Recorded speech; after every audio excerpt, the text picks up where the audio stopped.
வணக்கம். ஆகாஷ்வாணி புதுச்சேரி மாநில செய்திகள் வாசிப்பவர் கிருஷ்ணமூர்த்தி ராமசுப்பிரமணியன்.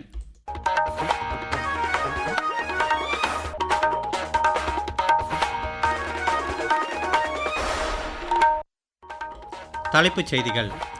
டெல்லி கார் குண்டுவெடிப்பு சம்பவத்தின் பின்னணியில் உள்ள சதிகாரர்கள் எவரையும் அரசு தப்ப விடாது என்று பிரதமர் திரு நரேந்திர மோடி கூறியுள்ளார். பீகாரில் 122 தொகுதிகளுக்கான இரண்டாவது மற்றும் இறுதிக்கட்ட சட்டமன்ற தேர்தல் வாக்குப்பதிவு இன்று நடைபெற்றது. புதிய ஜிஎஸ்டி சீர்திருத்தங்களால் குறிப்பாக நாட்டின் மின்னணு பொருட்கள் துறைக்கு முக்கிய பலன்கள் ஏற்பட்டுள்ளன. டெல்லி கார் குண்டுவெடிப்பில் பல உயிர்கள் பலியானது குறித்து புதுச்சேரி முதலமைச்சர் திரு ரங்கசாமி துயரம் வெளியிட்டுள்ளார். இனி விரிவான செய்திகள். டெல்லி கார் குண்டுவெடிப்பு சம்பவத்தின் பின்னணியில் உள்ள சதிகாரர்கள் அனைவரும் சட்டத்தின் முன் நிறுத்தப்படுவார்கள் என்றும் இவர்கள் எவரையும் அரசு தப்பவிடாது என்றும் பிரதமர் திரு நரேந்திர மோடி கூறியுள்ளார். இன்று பூட்டானின் திப்பு நகரில் நிகழ்ச்சி ஒன்றில் உரையாற்றிய அவர், நேற்று இரவு முழுவதும் புலனாய்வில் ஈடுபட்ட விசாரணை ஏஜென்சிகளை தாம் தொடர்ச்சியான முறையில் தொடர்பு கொண்டுள்ளதாகவும் விசாரணை ஏஜென்சிகள் சதியின் அடி ஆழம் வரை சென்று உண்மைகளை வெளிக்கொணரும் என்றும் கூறினார். அனைவரையும் உலுக்கிய டெல்லி சம்பவத்தை தொடர்ந்து தாம் கனத்த இதயத்துடன் பூட்டான் வந்திருப்பதாகவும் பாதிக்கப்பட்ட குடும்பங்களின் வேதனை தமக்கு நன்றாகவே புரிவதாகவும் திரு நரேந்திர மோடி குறிப்பிட்டார். பாதிக்கப்பட்ட குடும்பங்களுக்கு நாடே துணை நிற்பதாக அவர் கூறினார். இன்றைய தினம் பூட்டானுக்கும் அந்நாட்டின் அரச குடும்பத்திற்கும் மற்றும் உலக அமைதியில் நம்பிக்கை உள்ள அனைவருக்கும் முக்கியமான நாள் என்று பிரதமர் தெரிவித்தார். இந்தியாவிற்கும் பூட்டானுக்கும் இடையிலான பல நூற்றாண்டு கால உறவுகள் மிகவும் ஆழமானவை என்பதால் முக்கியமான இத்தருணத்தில் பங்கேற்பது இந்தியாவிற்கும் தனிப்பட்ட முறையில் தமக்கும் கடமை என்றே தாம் கருதுவதாக அவர் மேலும் குறிப்பிட்டார். முன்னதாக பிரதமர் திரு நரேந்திர மோடி மத்திய உள்துறை அமைச்சரை தொடர்பு கொண்டு நிலவரங்களை கேட்டறிந்தார். குடியரசுத் தலைவர் திருமதி திரௌபதி முர்முவும் அங்கோலாவில் இருந்து மத்திய உள்துறை அமைச்சரை தொடர்பு கொண்டு பேசினார். உள்துறை அமைச்சர் திரு அமித்ஷா சம்பவ இடத்தை நேரில் பார்வையிட்ட பின்னர் டெல்லி LNJP மருத்துவமனையில் நேரில் சென்று காயம் அடைந்தவர்களை சந்தித்து ஆறுதல் கூறினார். சம்பவத்தை தொடர்ந்து 15 பேர் மருத்துவமனைக்கு கொண்டு வரப்பட்டதாகவும் இதில் 8 பேர் வழியிலேயே உயிர் இழந்த நிலையில் 3 பேரின் உடல்நிலை கவலைக்கிடமாக இருப்பதாகவும் LNJP மருத்துவமனையின் மருத்துவ கண்காணிப்பாளர் தெரிவித்தார். சம்பவத்தை தொடர்ந்து உருவாகி வரும் நிலவரங்கள் குறித்து கூடுதல் விவரங்கள். டெல்லி கார் குண்டுவெடிப்பை தொடர்ந்து மத்திய உள்துறை அமைச்சர் திரு அமித்ஷா இன்று புதுடெல்லியில் பாதுகாப்பு நிலவரங்கள் குறித்து உயர்நிலை மறு ஆய்வு கூட்டம் நடத்தினார். உள்துறை அமைச்சரின் இல்லத்தில் நடைபெற்ற இக்கூட்டத்தில் மத்திய உள்துறை செயலர், உளவு பிரிவு இயக்குனர், டெல்லி காவல்துறை ஆணையர், தேசிய புலனாய்வு ஏஜென்சியின் தலைமை இயக்குனர் ஆகியோர் நேரடியாகவும் டெல்லி காவல்துறை தலைவர் மெய்நிகர் முறையிலும் பங்கேற்றனர். சம்பவம் குறித்த விசாரணைகளை மத்திய உள்துறை அமைச்சகம் தேசிய புலனாய்வு ஏஜென்சியிடம் ஒப்படைத்துள்ளது. இதற்கிடையே டெல்லியில் செங்கோட்டை மெட்ரோ ரயில் நிலையம் பாதுகாப்பு காரணங்களுக்காக மூடப்பட்டுள்ள போதிலும் இதர ரயில் நிலையங்கள் வழக்கம் போல் செயல்படுவதாக மெட்ரோ ரயில் கழகம் தெரிவித்துள்ளது. டெல்லி கார் குண்டுவெடிப்பு சம்பவத்தை தொடர்ந்து டெல்லியிலும் நாட்டின் இதர பகுதிகளிலும் பாதுகாப்பு வலுப்படுத்தப்பட்டுள்ளது. புதுச்சேரியிலும் எல்லை பகுதிகள் மற்றும் முக்கிய சந்திப்புகளில் பாதுகாப்பு அதிகரிக்கப்பட்டு போலீஸ் ரோந்து பணிகள் தீவிரமாக்கப்பட்டுள்ளன. பாதுகாப்பு அமைச்சர் திரு ராஜ்நாத் சிங் இன்று புதுடெல்லியில் பாதுகாப்பு துறையின் சவால்கள் பற்றிய டெல்லி பேச்சுவார்த்தை மாநாட்டில் கலந்து கொண்டு உரையாற்றினார். டெல்லி கார் குண்டுவெடிப்பு சம்பவத்தில் தொடர்புடைய எவரையும் அரசு தப்பவிடாது என்று அவர் உறுதியளித்தார். பாதுகாப்பு துறையில் தொழில்நுட்பங்களுக்கு அப்பாற்பட்டு பயிற்சி, திட்டமிடல் உள்ளிட்ட இதர அம்சங்களிலும் உலக அளவிலான நல்ல நடைமுறைகளை பின்பற்றுதல் அவசியம் என்றும் அவர் வலியுறுத்தினார். பீகாரில் 20 மாவட்டங்களுக்கு உட்பட்ட 122 தொகுதிகளுக்கு இரண்டாவது மற்றும் இறுதிக்கட்ட சட்டமன்ற தேர்தல் வாக்குப்பதிவு இன்று நடைபெற்றது. பிற்பகல் 3 மணி நிலவரப்படி 60.40% வாக்குகள் பதிவாகியிருந்தன. இறுதி வாக்குப்பதிவு சதவிகிதம் பற்றிய விவரங்கள் எதிர்பார்க்கப்படுகின்றன. கடந்த 6ஆம் தேதி நடைபெற்ற முதல் கட்ட பீகார் சட்டமன்ற தேர்தலில் சுமார் 65% வாக்குகள் பதிவான நிலையில் இன்றைய 2ஆம் கட்ட தேர்தலையும் சேர்த்து 2 கட்டங்களிலும் பதிவான வாக்குகள் வரும் 14ஆம் தேதி எண்ணப்படும். பழங்குடி மரபுகளை பேணி பாதுகாக்கும் பொறுப்பு பழங்குடியினர் உட்பட அனைவருக்கும் இருப்பதாக மத்திய மகளிர் மற்றும் குழந்தைகள் மேம்பாட்டுத்துறை இணை அமைச்சர் திருமதி சாவித்ரி தாக்கூர் கூறியுள்ளார்.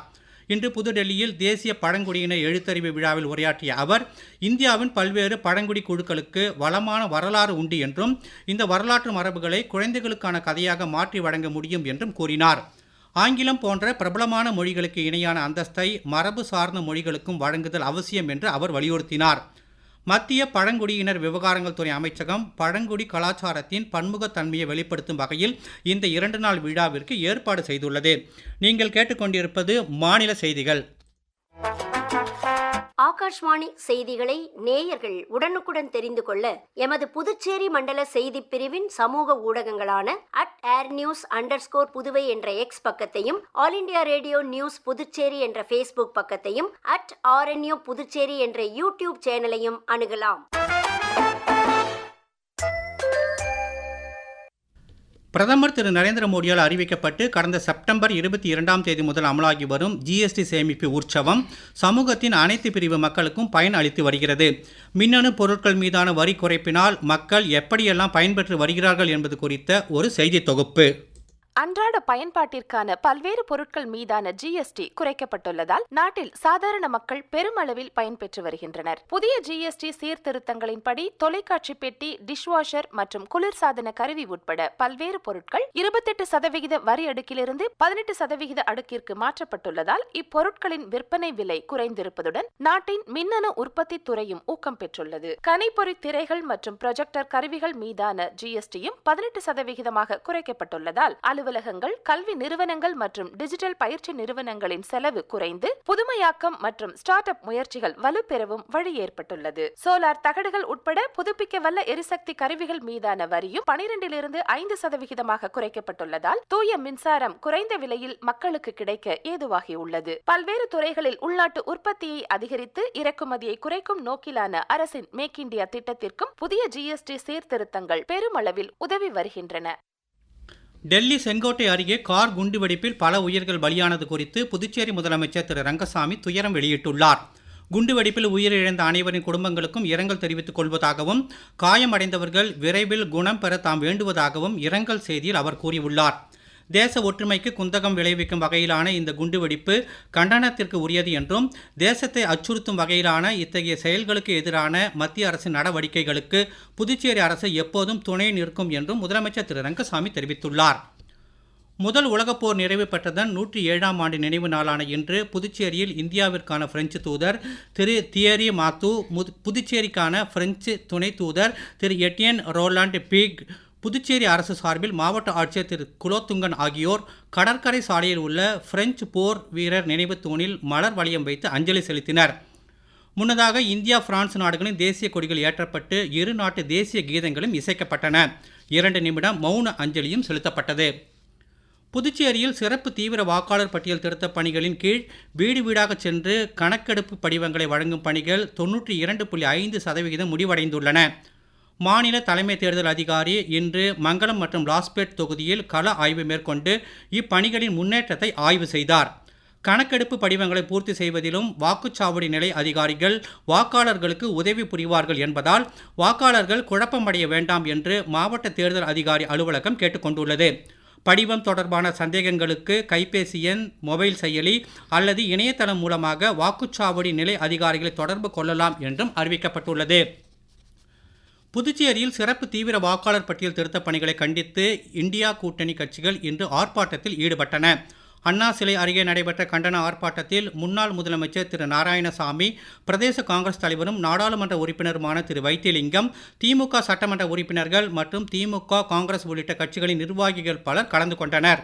தமிழகத்திலும் சிறப்பு தீவிர வாக்காளர் பட்டியல் திருத்தப் பணிகளை கண்டித்து ஆளும் திமுகவும் அதன் தோழமை கட்சிகளும் இன்று மாநிலமெங்கும் ஆர்ப்பாட்டங்களில் ஈடுபட்டன.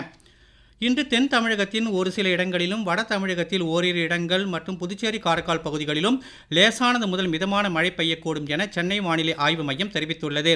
நெல்லை மாவட்டத்தின் மலைப்பகுதிகள் மற்றும் குமரி மாவட்டத்தில் ஓரிரு இடங்களில் கனமழைக்கு வாய்ப்பு இருப்பதாகவும் தெரிவிக்கப்பட்டுள்ளது. மீண்டும் தலைப்புச் செய்திகள். டெல்லி கார் குண்டுவெடிப்பு சம்பவத்தின் பின்னணியில் உள்ள சதிகாரர்கள் எவரையும் அரசு தப்ப விடாது என்று பிரதமர் திரு நரேந்திர மோடி கூறியுள்ளார். பீகாரில் 122 தொகுதிகளுக்கான 2வது மற்றும் இறுதிக்கட்ட சட்டமன்ற தேர்தல் வாக்குப்பதிவு இன்று நடைபெற்றது.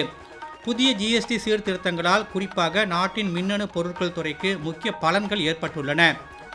டெல்லி கார் குண்டுவெடிப்பில் பல உயிர்கள் பலியானது குறித்து புதுச்சேரி முதலமைச்சர் திரு ரங்கசாமி துயரம் வெளியிட்டுள்ளார். இத்துடன் இந்த செய்தி அறிக்கை நிறைவு பெறுகிறது. வணக்கம்.